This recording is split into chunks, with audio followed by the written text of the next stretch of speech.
Guys, what is going on? Back again with another Arbitrum ecosystem update. As usual, nothing in this video is financial advice. Everything I say is my opinion and my opinion alone. Without further ado, let's jump right into it. By the way, I'll give us some updates on the ecosystem updates at the end of this video. But the first update here is by myself. I said, looks like Robinhood app rolled out the ability to buy crypto directly in wallet. Onboarding to Arbitrum is going to be crazy easy. This is a really actually exciting thing here. So for those of you who don't know, there is kind of like this long-term collaboration between Robinhood and Arbitrum. And in this case, I was literally just scrolling through my Robinhood wallet today, and I noticed this buy button that just so happened to allow you to buy crypto either on Ethereum or on Arbitrum. Really cool stuff. It'd be kind of cool if they actually had the ability to buy like even like smaller cap coins there. Maybe you can. I didn't even try searching. I literally just went to the buy page and was instantly impressed, and obviously had to post this thing on Twitter.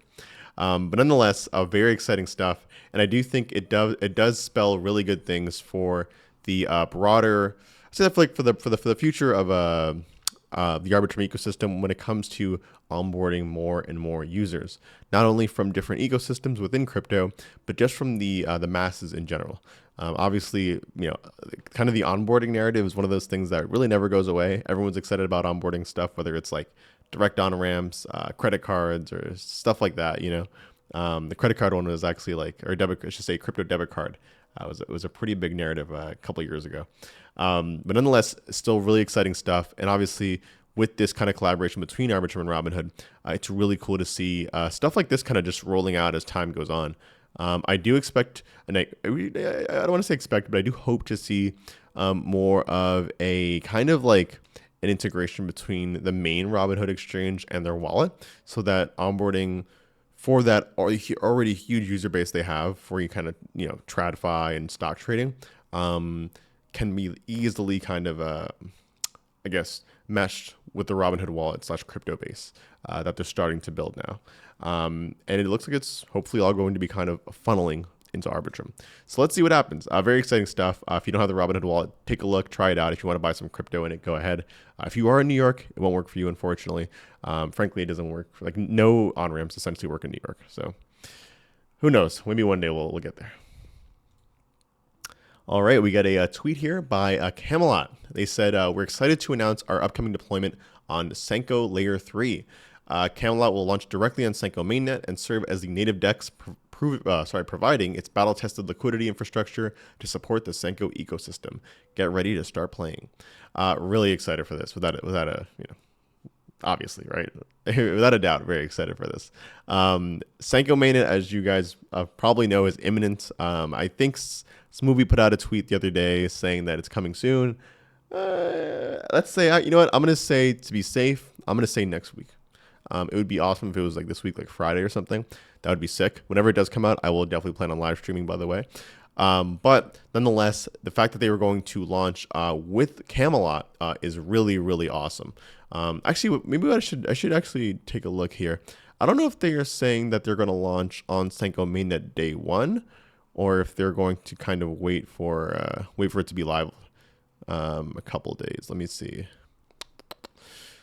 Yeah, I don't think they say anything specifically here about if they'll be live day one or not. But if they are live day one, that'll be huge, because that is definitely going to be one of the most important things.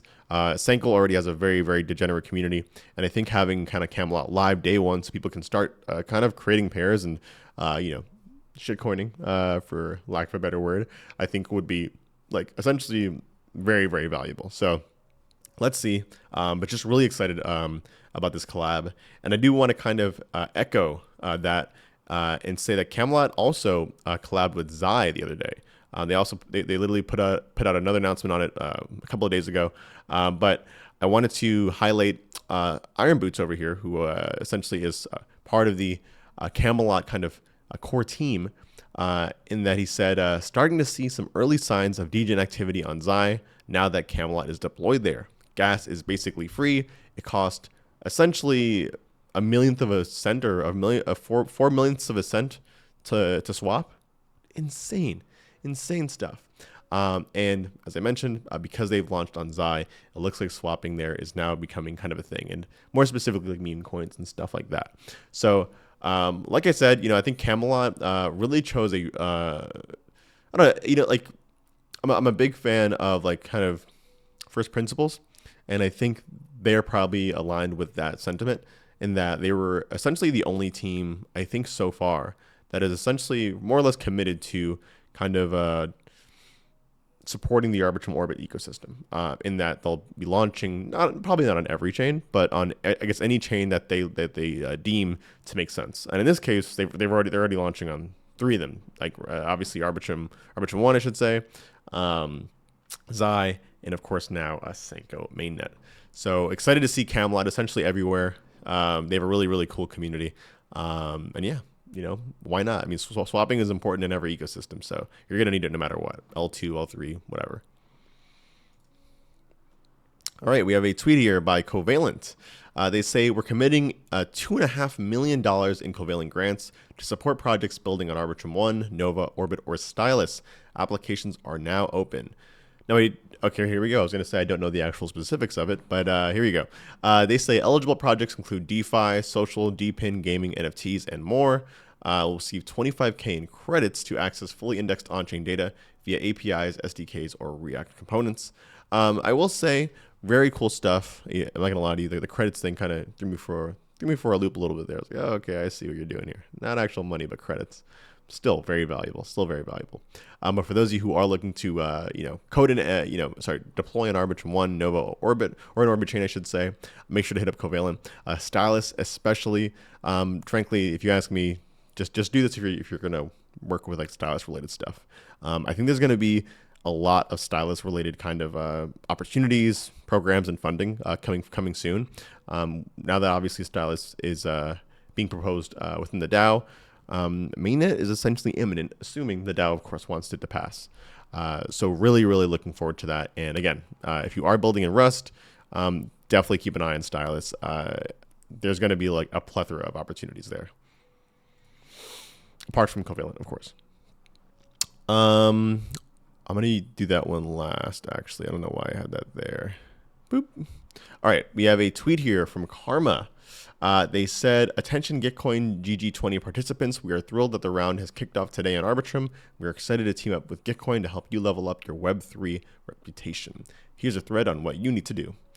So essentially, Karma here is, the way I'll put it is Karma is a really good website to kind of look at kind of DAO participation, delegates, what they've done, and essentially their profiles within the DAO. It looks like Karma looks like they're taking it a step further and creating something called the Grantee Accountability Protocol, which essentially will act as a tool to help you inform your donors and the Ethereum community on your project's progress and milestone achievements. Essentially kind of what I was saying, right? More or less of kind of like your reputation built kind of thing using Karma. And of course, in this case, they're working with Gitcoin on it. And obviously GG20 is running, of course, on Arbitrum. So really exciting stuff. Definitely make sure to take a look at this if you're interested in Gitcoin, governance, or anything like that that relates to it. I love to see kind of more, it's funny because I think the idea of reputation and identity is a little bit scary in crypto, rightfully so, considering a lot of this stuff is kind of built off of anonymity and whatnot. But there's another side of it, I think, that does require accountability, identity, and recognition. And governance is 100%, I think, one of those things. So it's really cool to see stuff like teams like this really prioritizing it. And it's partially why I'm mentioning it on today's video. Okay, we have a tweet here. Oh, I'm sorry. Let me just go ahead and go here. Bam. I think I had another tweet here. I just wanted to make sure. Okay, yeah, it was a really important one. I almost forgot this one. We're going to hit this one, then Tally next. Tweet here by Chainlink God. Oh, hold on. Does he actually work with Chainlink now? Oh, he does. Wait, what? Anyways, he says CCIP. So sorry, just let's hit it from the top. CCIP has officially entered general availability. Essentially, CCIP is now live for the public, which essentially is arbitrary messaging and token transfers, meaning that if you are, again, operating on Arbitrum over here, or essentially any of these other chains, but we're only going to talk about Arbitrum here now, you can now permissionlessly transfer onboarded tokens and send arbitrary messages cross-chain. Really exciting stuff here. Chainlink Labs, I know, come on, like Look at the, okay, no, never mind. I thought that was the wrong tag. Very excited for the Chainlink community. I think CCIP it's one of those things I think that has been in the works for a long, long time, actually. I'm pretty sure I remember like back in the day, maybe like late 2021 when they first announced it. I think it was like co-announced with us actually. Anyways, still, very exciting to see it finally live. I'm really looking forward to people taking advantage of it. I think like the whole idea of kind of cross-chain interoperability, there's like multiple layers to it. There's like messaging, there's just like proper transfers. There's like kind of like, what's the other one? There's like another word for it. Kind of like the ability to kind of have things kind of like atomically composable with each other. I think I just made up a word there, but I think like atomic just fits there somewhere. Shared sequencing, all that stuff, things that can kind of essentially turn the experience of using multiple chains with multiple wallets very fragmented to essentially making it all feel like one chain. I think there's a lot of products that can contribute to giving us that seamless experience. And CCIP very likely is going to be one of those things. Again, alongside for L2s, I guess specifically, shared sequencing or probably shared sequencing more than decentralized sequencing actually. Nonetheless, we'll see. But very excited for the Chainlink community here. I think the Link Marines should be very happy. Can you stake Chainlink yet? Can you stake Link? I don't think so. I remember that was actually announced a little while ago, but I'm not sure if you can actually leverage this yet. Okay, no one's saying it in the chat, so it is what it is. Lastly, we're gonna end off the video today with a shout out to the Tally folks. So Tally is actually now doing Arbitrum. They're doing Tally ecosystem updates, as well as just kind of they have their own podcast here as well called DAO Talk, and they had your boy on for one of their episodes. Literally, it was like last week, I think they had me on, and it was a pleasure speaking with them. Yeah, big fans of Tally, big fans of decentralized governance. And just a fan of content creation in every way, pretty much. And that was episode 52, which is kind of cool. Look, that's me over there. Anyways, guys, thank you again for watching. I just want to end this off, by the way, with some thoughts here, actually, about the Arbitrum ecosystem updates going forward. So to date, I've been creating these ecosystem updates in different ways. The way I'm going to upload it today is going to be the way that I've been creating it for a little while now, which is essentially just uploading it to YouTube. Uploading it to YouTube X with like kind of the topics and the timestamp. It seems like that way has been the best for most people in terms of like just engagement and digestibility. I tried for a little while multi-streaming it, I should say, on YouTube X and Sanko because I of course wanted to make sure I was creating on Sanko as well. The problem is that there's not a lot of flexibility with it, and there just doesn't end up being as much engagement at all, frankly, on either platform. So I'm probably gonna go back to doing the regular ecosystem updates. What that means, though, is that I won't be doing it on Sanko every day. So I'll probably have to figure out other content to start creating on Sanko other than these ecosystem updates. I think it makes more sense anyways because these things only last like 15-20 minutes max.